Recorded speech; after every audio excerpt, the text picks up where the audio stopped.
Миришеш на младост, но вселяваш в сърцата ни само скръб и жалост.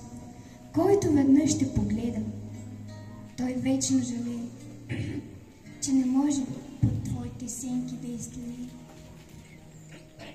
Ако му достане нужда вече да те остави, той не може, дори да е жив, да те заборави. Хубава си, моя Горо, миришеш на младост, но вселяваш в сърцата ни само скръб и жалост.